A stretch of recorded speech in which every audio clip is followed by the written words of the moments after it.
7 महीने हो गए, अर्जुन जिस समय लौट करके नहीं आए हैं, व्याकुल हो रहे हैं। काल की गति को देख करके, अपशकुनों को देख करके श्री युधिष्ठिर अत्यंत अत्यंत चिंता कर रहे हैं। इतने में ही अर्जुन लौट करके आए। अर्जुन का चेहरा काला पड़ा हुआ है। श्री युधिष्ठिर पूछने लगे, बोले अर्जुन तू कुशल पूर्वक तो है, देख द्वारका में द्वारकाधीश आनंद पूर्वक तो हैं, कहीं तूने घर आए हुए अतिथि का अपमान तो नहीं किया?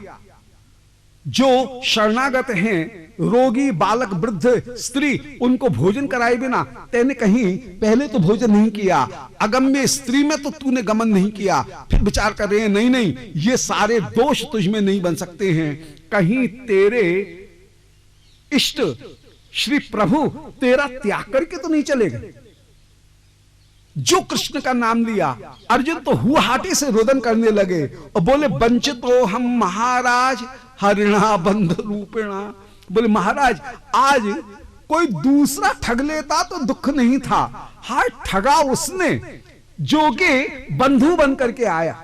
अरे बंधु तो वो जो बांध करके रखे, और आज बंधु बांधवपने का भाव धारण करके और जो ठगे, उससे बढ़कर के और कौन क्रोध का पात्र हो सकता है। हाय उस हरि के लिए मेरे हृदय में क्रोध आ रहा है। उस हरि ने आज पश्चातो हर होकर के डांका डाला मेरे ऊपर। आज उसने मुझे ठग लिया।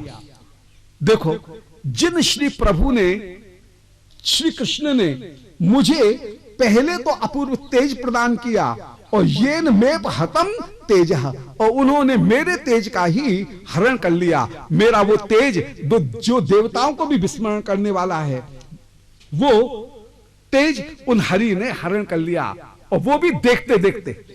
तो एक तो होता है चोर, ये चोर नहीं है, ये तो डाकू है। वंचितो हम महाराज हरिणा, हरि शब्द के द्वारा निरूपण कर रहे हैं जो पश्चातो हर होकर के विराजमान। ये कृष्ण है ही ऐसा कि जो इसके पास में आया बस फिर उसके ग्रह द्वार सबका ये हरण कर लेता है। इसलिए सावधान सावधान।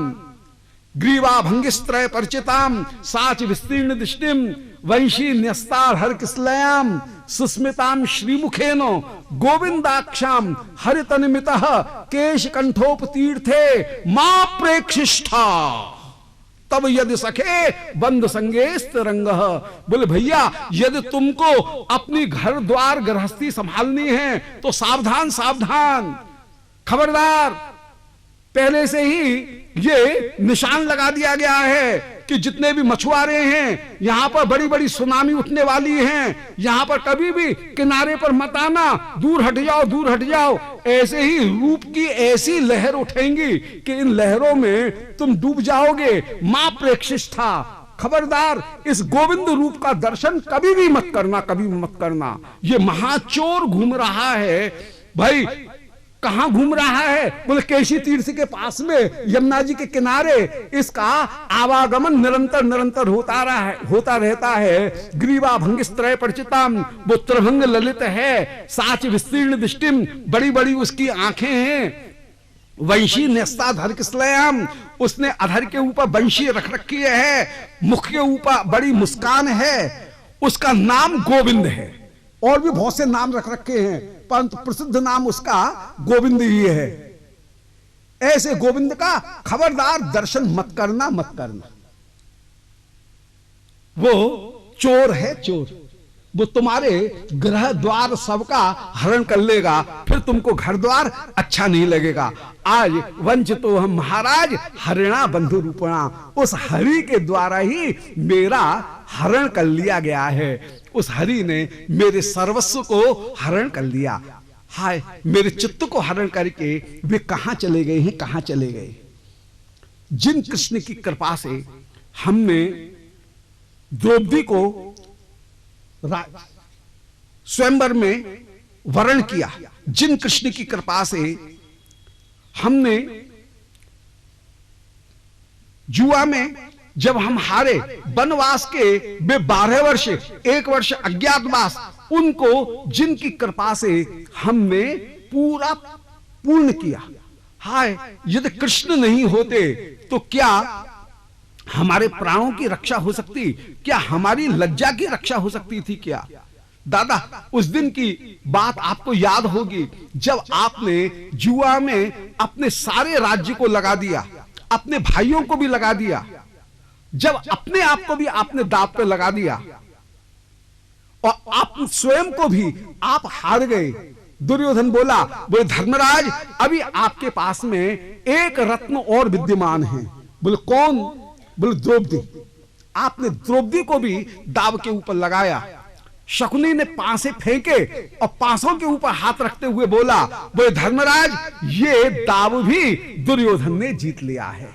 दुर्योधन तो नाचने लगा, जितो हम, जितो हम। उस समय दुर्योधन ने सेवक जो हैं उनको भेजा है। सेवक उस समय द्रौपदी के पास में पहुंचा और बोले आपको हे याज्ञसेनी सभा में बुलाया गया है। द्रौपदी ने फटकार दिया, बोले मैं राजरानी हूं और राजरानी ऐसे नौकरों के द्वारा बुलाई हुई सभा में नहीं जाती है। प्रातकामी बोला, बोले इस समय आप जुआ में हार गई हो, आपको दांव पर लगाया गया है और आप हार गई हो। द्रौपदी ने प्रश्न किया, बोले मुझे ये बताओ कि मुझे दांव पर कब लगाया गया? बोले युधिष्ठिर ने पहले अपने राज्य को लगाया, फिर अपने भाइयों को लगाया, फिर आप अपने आप को लगाया, फिर आपको लगाया दांव पर। द्रौपदी ने फटकार दिया, बोले जो व्यक्ति स्वयं हार गया है वो दूसरे को दांव पर कैसे लगा सकता है? नहीं आती हमें। सब निरुत्तर हो गए हैं। उस समय दुशासन आगे बढ़ा और दुशासन उस समय गया, द्रौपदी के केश पकड़ करके खींच करके सभा में लाया। द्रौपदी सब सभासदों को देख रही हैं, सब सिर झुका करके बैठे हैं। द्रौपदी पूछ रही हैं भीष्म पितामह से, बोले पितामह आप बताइए कि मैं हारी गई हूं या नहीं? भीष्म पितामह कुछ उत्तर नहीं दे सके। ये कहने लगे, बोले हम इस बात का निर्णय कर सकने में तो समर्थ नहीं है कि तुम हारी गई हो या नहीं। हम केवल ये मानते हैं, ऐसा जानते हैं कि युधिष्ठिर ऐसा मानते हैं कि तुम उनकी संपत्ति हो और उन्होंने तुमको दांव के ऊपर लगाया, और वे युधिष्ठिर ऐसा मानते हैं कि वे दांव हार गए। ये उचित है या अनुचित, इसका निर्णय कर सकने की सामर्थ्य हमारी नहीं है। जान गई कि जिन्होंने अपनी निष्ठा राज सिंहासन के साथ में जोड़ रखी है वे उचित अनुचित की बात नहीं कह पाएंगे।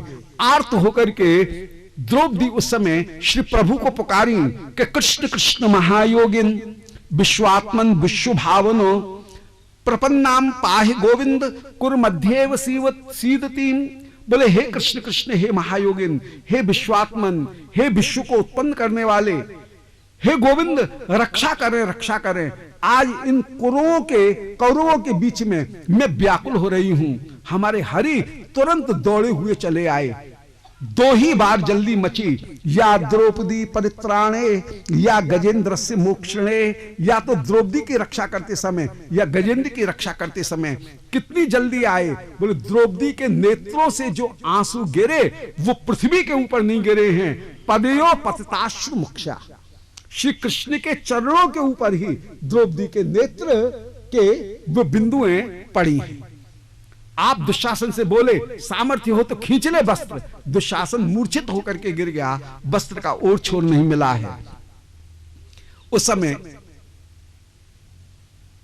दुशासन हार गया। 10,000 गज बल घट्यो न 10 गज चीर। श्री विदुर सामने आए। विदुर ने धृतराष्ट्र को चेताया, बोले ये महा अनर्थ हो रहा है। हाय वृकोदर तुम्हारे पूरे राज्य को नष्ट कर देंगे। राजा आंख खोलो, अपनी कुलवधू का अपने सभा के बीच में अपने आंखों के सामने तुम अपमान करवा रहे हो। धृतराष्ट्र की आंख खुली। धृतराष्ट्र ने द्रौपदी को उस समय मुक्त किया है, वस्त्र प्रदान किए हैं। यदि उस दिन कृष्ण नहीं होते तो क्या हमारी लज्जा की रक्षा रह सकती थी क्या? केवल लाज की रक्षा रखने वाले ही कृष्ण नहीं हैं, कृष्ण हमारे प्राणों की रक्षा करने वाले भी हैं। दादा, जब हम वन में थे, दुर्योधन ने ही बड़ा सत्कार करके दुर्वासा ऋषि को समझा बुझा करके हमारे पास में भेजा कि महाराज जरा देर से जाना। दुर्वासा मध्याह्न बीतने के बाद में देर से आए। युधिष्ठिर ने नौता दे दिया, बोले महाराज भोजन करके जाना। बोले नौता क्यों दे दिया? बोले युधिष्ठिर द्रौपदी के पास में सूर्य भगवान की दी हुई एक ऐसी भगोनी थी, अक्षय पात्र था, जिस पात्र की विशेषता ये कि जब तक द्रौपदी भोजन नहीं करे तब तक 10,000 क्या त्रिलोकी आ जाए, 20,000 आ जाए, त्रिलोकी आ जाए, सबका पेट भर जाए, और द्रौपदी भोजन कर ले तो उस पात्र में एक कण का नहीं बचे। द्रौपदी भोजन कर चुकी थी। दुर्योधन युधिष्ठिर को जैसे ही पता लगा, युधिष्ठिर ने तो दोनों हाथ धरती पे दे मारे। बोले हाय, ब्राह्मण को नौता दे दिया है, ब्राह्मण गया है संध्या करने के लिए, अभी आता होगा, भूखा बामन नहार बराबर शाप दे देगा। व्याकुल हो रहे हैं। द्रौपदी ने तो केवाड़ बंद किए और श्री प्रभु का ध्यान कर रही हैं। बोले हे द्वारकानाथ, ये राजभोग का समय है, यदि आपने राजभोग आरोग लिए हो तो ठीक, नहीं आरोगने हो तो यहां आकर के आरोगना, यदि आरोग लिया हो तो आचमन यहां करना, यदि आचमन कर लिया हो तो बीड़ा यहां आरोगना। श्री द्वारकाधीश तो सामने परोसी हुई थाली छोड़ करके दौड़ा दौड़ चल कर चले आए हैं। द्रौपदी की केवड़िया खटखटाई, द्रौपदी जी ने तो केवाड़ खोल दिए, मुख दर्शन कर रही हैं। भगवान बोले द्रौपदी खाली दरवाजे के ऊपर ही खड़ी रखोगी, अरे भीतर आने के लिए भी नहीं कहोगी?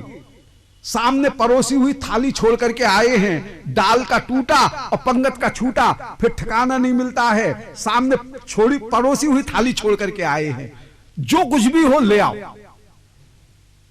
बोले महाराज कुछ होता तो आपको ही क्यों विचार बुलाती? विचार किया कि दुर्वासा आता होगा, मरते समय इस सुंदर मुख का तो दर्शन कर लें, केवल मुख दर्शन करने के लिए आपको बुलाया है। बोले दुर्वासा आएगा पीछे, पहले तो सुवासा आ गया हूं मैं, जो कुछ भी है वो लाओ सामने। श्री द्रौपदी जी ने धुबी पुछी मजी हुई भगोनी जो ताड़ के ऊपर रखी थी, उसको ला करके दे दी। भगवत इच्छा, उसकी किनार में ही कहीं शाक अंग लगा हुआ था, आपने उसको ही खुरचा और कहा कि मैं विश्वंभर रूप में जब संपूर्ण जगत को प्रेम से भर देता हूं। दुम्भरी धातु से भर शब्द बना है, विश्व को जो प्रेम से भर दे उसका नाम विश्वंभर। तो विश्वंभर रूप में तो जगत को मैं प्रेम से भरता ही हूं, फिर पेट भरना कौन सी बड़ी बात है? दुर्लभ वस्तु तो प्रेम है, जब प्रेम से भर देता हूं। लता पता हाथी मृग सर्प उनको भी जब कृष्ण नाम में नचा देता हूं, तो फिर जगत का पेट भरना ये तो बड़ी बात नहीं है। आपने एक कण का जो मुख में रखा है, दुर्वासा का तो पेट फूलने लगा। दुर्वासा तो भागे। अब एक तो खाली पेट भागना और एक भरे पेट भागना, कहीं भागा जाए, थोड़ी सी दूर जाए, फिर पसीना पहुंचने लग जाए, फिर पेड़ के नीचे बैठ जाए, दुपट्टे से हवा करने लग जाए। आप भीमसेन से बोले भीमसेन देख क्या रहे हो, बुला के लाओ, ब्राह्मण को नौता दिया है। भीमसेन बोले महाराज अच्छी आफत दूर रहे तो ठीक है, नौत करके मौत को क्यों बुला रहे हो? आते ही शाप देते आएगा। बोले ना देखो तो सही ब्राह्मण की क्या दशा है। दुर्वासा ने जो देखा, भीमसेन आ रहे हैं, ये तो अपने दंड कमंडल फेंक करके भागने लगे। भीमसेन ने तो दौड़ करके पट पल्ला पकड़ लिया और बोले महाराज जा कहां रहे हो? नौता मांगा है, भोजन करना पड़ेगा। बोले भाई जब नौता माना उस समय पेट खाली था, न जाने कैसे भर गया है ये नहीं बता सकते हैं। इस समय बिल्कुल सामर्थ्य नहीं है। युधिष्ठिर से कहना भोजन तो कर नहीं सकते हैं, हां कोई ऐसी गोली हो लक्कड़ हजम पत्थर हजम वो भले भिजवा दे, थोड़ा सा पेट में कहीं वायु के लिए थोड़ी जगह रहे। शास्त्र कहते हैं कि भोजन करते समय आधा जो पेट है वो अन्न से भरना चाहिए, चौथाई भाग जो है वह कहीं जल से भी युक्त होना चाहिए, बाद बाकी का जो चौथाई भाग है वो खाली रखना चाहिए। कहीं श्वास के आवागमन के लिए यहां पर तो अन्य से सारा भर रहा है, कोई जगह ही नहीं है खाली। आशीर्वाद प्रदान किया। जो दुर्वासा शाप देने वाले थे वो ही दुर्वासा आशीर्वाद प्रदान करने वाले हो गए। उन कृष्ण की कृपा से ही हमने महाभारत के युद्ध को जीता। आज वे कृष्ण हमारा त्याग करके न जाने हाय अपने धाम को चले गए। सारे यादव आपस में लड़कर के नष्ट हो गए हैं।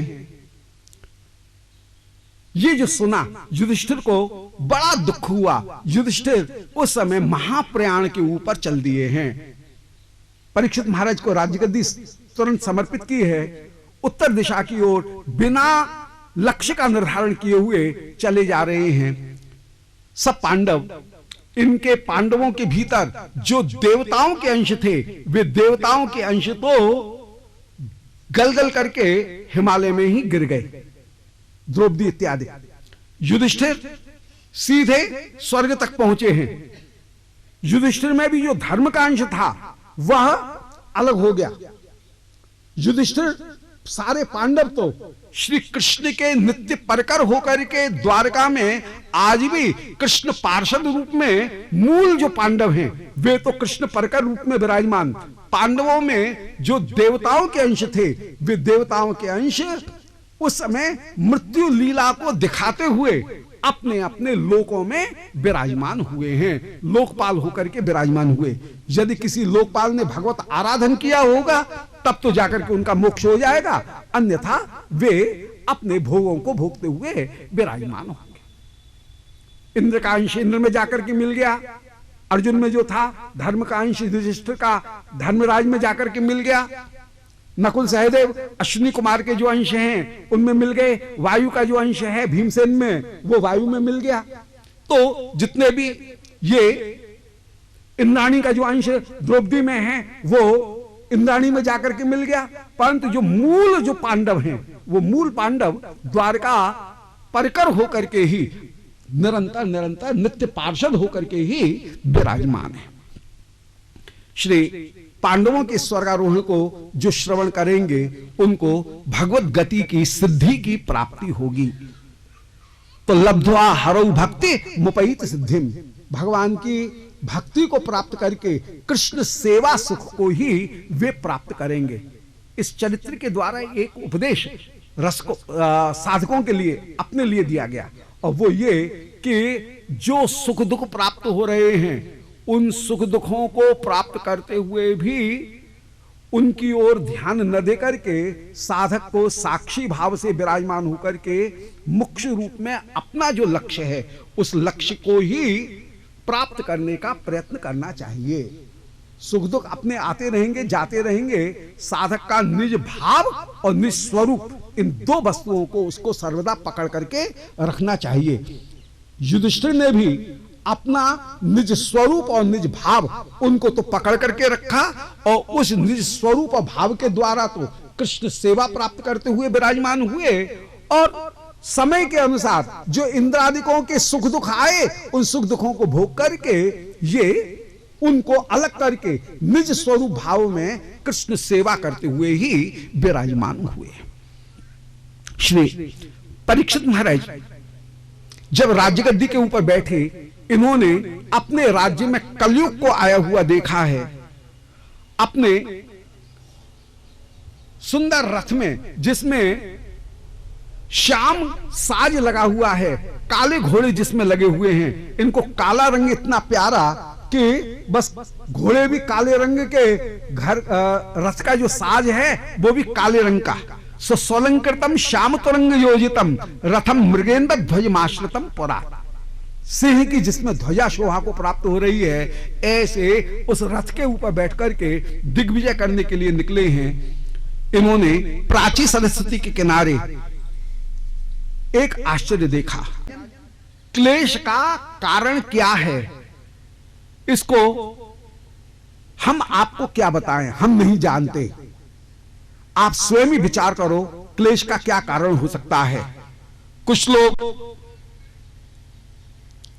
दैव को कारण मानते हैं, कुछ देह को कारण मानते हैं। सांख्य, वैशेषिक, न्याय, वेदांती ये देह को दुख का कारण मानते हैं। ज्योतिष शास्त्र वाले ग्रह, नक्षत्र, दैव इनको कारण मानते हैं।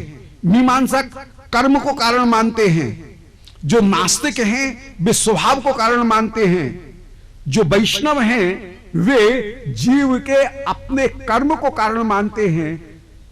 कर्म का फल देने वाला ईश्वर है, परंतु कर्म का कारण जीव है, जीव के अपने कर्म है। इस प्रकार विचार करते हुए विराजमान होते हैं। अब आप ही विचार करो, दुख का कारण क्या हो सकता है? क्यों जी, धर्म ने बताया क्यों नहीं कि ये कलयुग हमको कष्ट दे रहा है, पृथ्वी को कष्ट दे रहा है, मुझे कष्ट दे रहा है? बोले श्री धर्म मन में विचार कर रहे हैं कि गवाही देने की आवश्यकता वहां होती है जो बात राजा को पता न हो। जब राजा के सामने ही कोई अपराध हो रहा है तो उसमें गवाही देने की आवश्यकता नहीं है। हम राजद्रोह क्यों करें? इस समय कलयुग आने वाला है, कलयुग राजा है, भावी वर्तमान का कलयुग आ गया है, वर्तमान का राजा है, और राजद्रोह का अपराध हमको क्यों लगे? इसलिए धर्म होने के कारण इन्होंने राजद्रोह नहीं किया। जहां अनिवार्य हो वहां राजा का द्रोह किया जाएगा, जहां पर अनिवार्य नहीं है, जो बात स्वतः सिद्ध है, उसमें राजद्रोह का पाप क्यों लिया जाए? इसलिए धर्म ने यह नहीं कहा कि कलयुग हमको कष्ट देने वाला है। परीक्षित महाराज समझ गए, वो तुम धर्म हो इसलिए धर्म की बात कर रहे हो और धर्म का ऐसा पालन कर रहे हो। ये गाय है, इस कलयुग ने तुम्हारे चरणों में से 3 अंगों को नष्ट कर दिया है। ये कलयुग है। सो जो परीक्षित महाराज ने कलयुग को मारने के लिए धनुष चढ़ाया, कलयुग चरणों में गिरा। बोले महाराज मुझे भी कहीं निवास करने के लिए कोई स्थान प्रदान करो। श्री परीक्षित महाराज ने उस समय 4 स्थान प्रदान किए। द्यूतम पानम स्त्रिय सूना यत्रा धर्मश्च चतुर्विधा। बोले महाराज स्थान तो बड़े सुंदर हैं, परंतु इन 4 स्थान जुआ, मदरापान, स्त्री संग और जीव हिंसा, ये 4 स्थान आपने जो दिए, इनमें प्रवेश करने का दरवाजा तो बताओ। कोई मकान बहुत सुंदर हो परंतु दरवाजे के ऊपर ताला लगा हो तो फिर मकान में प्रवेश कैसे किया जाएगा? प्रवेश करने के लिए रास्ता तो बताओ, प्रवेश द्वार तो बताओ। उस समय परीक्षित महाराज ने धन प्रदान किया, जिस धन के द्वारा ही अधर्म के कलयुग के निवास के इन 4 महलों में प्रवेश किया जा सकता है। धन के द्वारा ही द्यूत आएगा, द्यूत से अनृत की प्राप्ति होगी, और जब झूठ आएगी तो झूठ से धर्म का सत्य रूपी चरण नष्ट होगा। इसी प्रकार पान के द्वारा मद की प्राप्ति होगी तो शौच रूपी जो धर्म का चरण है वह नष्ट होगा। जब स्त्री संग किया जाएगा उसके द्वारा काम की प्राप्ति होगी, काम के द्वारा तपरूपी जो धर्म का चरण है उसका नाश होगा। और जीव हिंसा जब होगी तो रजोगुण आएगा, रजोगुण के द्वारा दया रूपी जो चरण है वह नष्ट होगा। तो धर्म के 4 चरण हैं, सत्य, शौच, तप और दया। इन 4 को नष्ट करने के लिए द्यूत, पान, स्त्री संग और जीव हिंसा, ये 4 रास्ते बताए। और इन 4 भवनों में प्रवेश करने के लिए जो द्वार है वो धन है, क्योंकि धन के द्वारा अमृतम, मदम, कामम, रजो, वैरम, ये 5 जो दोष हैं वो 5 दोष आते हैं। परीक्षित महाराज ने कलयुग को नष्ट नहीं किया, क्योंकि जान रहे हैं कि ये जो कलयुग है यह कलयुग धन्य कलयुग है। इस कलयुग में श्री गौर हरि अवतार धारण करेंगे और वे प्रेम का दान करेंगे। इसलिए श्री परीक्षित महाराज ने कलयुग को नष्ट नहीं किया। कलयुग में, अन्य कलयुगों में संकल्प मात्र के द्वारा सारे फल जो हैं वो प्राप्त हो जाते हैं और इस कलयुग की एक तो विशेषता है कि संकल्प के द्वारा पुण्य फल की प्राप्ति हो जाती है, ये तो है ही, परंतु यह कलयुग परम परम धन्य है, क्योंकि इस कलयुग के जीव हरि नाम की महिमा को श्रीमन महाप्रभु की कृपा के द्वारा बड़ी जल्दी आत्मसात कर लेंगे, विश्वास कर लेंगे। बोलो निताय गौर हरि। श्री कलयुग को इसीलिए मारा नहीं है, सारग्राही होकर के परीक्षित महाराज विराजमान हुए हैं।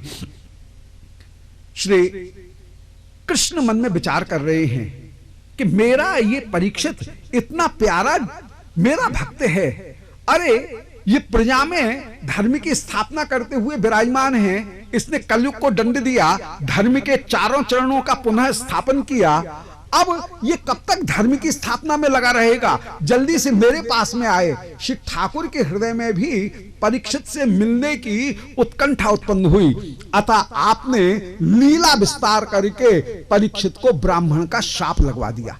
एक दिन परीक्षित महाराज वन में पधारे, इनको ऐसी प्यास लगी जैसी न कभी लगी न कभी लगे। ये शमीक ऋषि के आश्रम में पहुंचे, बोले महाराज मैं आपके देश का राजा हूं, थोड़ा सा जल दे दो। ऋषि की तो समाधि लगी हुई थी, राजा ने विचार किया कि कहीं ये दंभ तो नहीं कर रहे हैं, छल तो नहीं कर रहे हैं।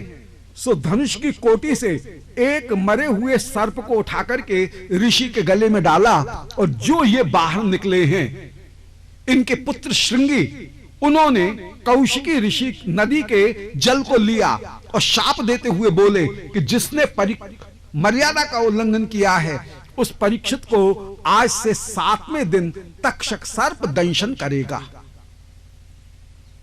ऐसे जो शाप दिया और रुदन करने लगे, सो ही ऋषि की आंख खुल गई। बोले महाराज ये बढ़िया बात हुई कि जब राजा ने पानी मांगा उस समय तो दिया नहीं, उस समय तो समाधि लगी हुई, और बेटा जरा सा रोया तो ऋषि की आंख खुल गई, समाधि खुल गई।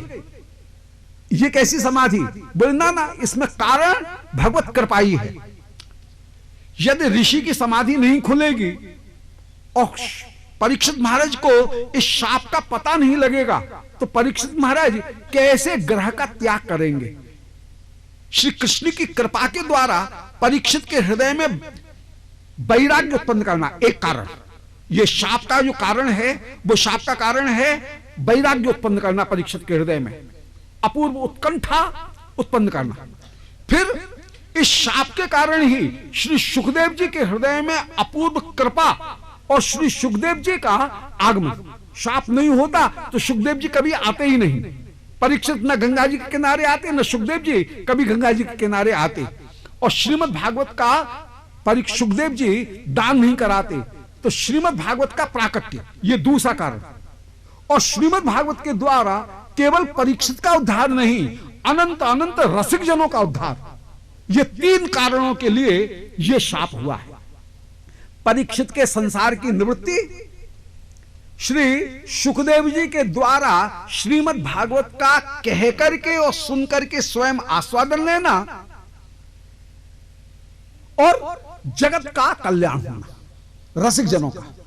तो श्रोता वक्ता का कल्याण, परीक्षित का कल्याण, वक्ता का कल्याण और जगत का कल्याण, इन तीनों कल्याण को करने के लिए परीक्षित महाराज का कल्याण, सुखदेव जी का कल्याण और जगत का कल्याण, इन तीनों कल्याणों को करने के लिए श्रीमद् भागवत के प्राकट्य के द्वारा जगत का कल्याण करने के लिए यह शाप हुआ है।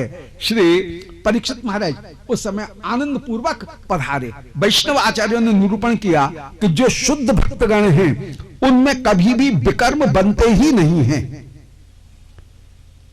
परंतु यदि वैष्णवों में कभी विकर्म देखने में आए तो वह विकर्म उनके हृदय में भक्ति की उत्कंठा को बढ़ाने वाला होता है, और वह विकर्म उनका कभी भी अनिष्ट करने वाला नहीं होता है, वह शुभोदर्क ही होता है।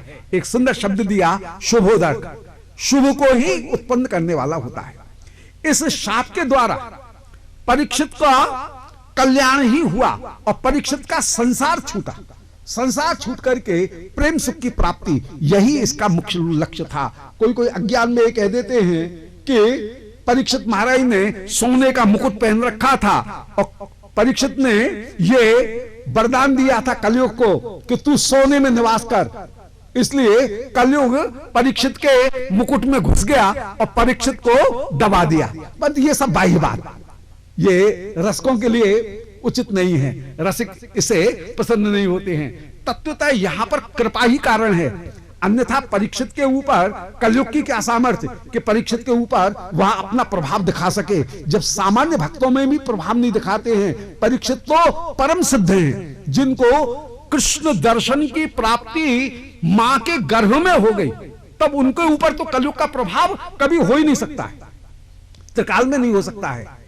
ये जो परीक्षित को शाप की प्राप्ति हुई और परीक्षित के द्वारा जो विकर्म बना, यह विकर्म जगत कल्याण के लिए ही है, यह सुखदेव जी के आनंद के लिए है, यह परीक्षित को महा आनंद प्रदान करने के लिए ही यह शाप था। परीक्षित महाराज तुरंत ही सारे राज्य का त्याग करके वन में पधारे हैं। उस समय हल्ला मच गया। श्री परीक्षित महाराज ने गंगा जी के चरणों का आश्रय ग्रहण किया। कौन ऐसा होगा जो गंगा के आश्रय को ग्रहण नहीं करे। एकादशी व्रतम गीता गंगा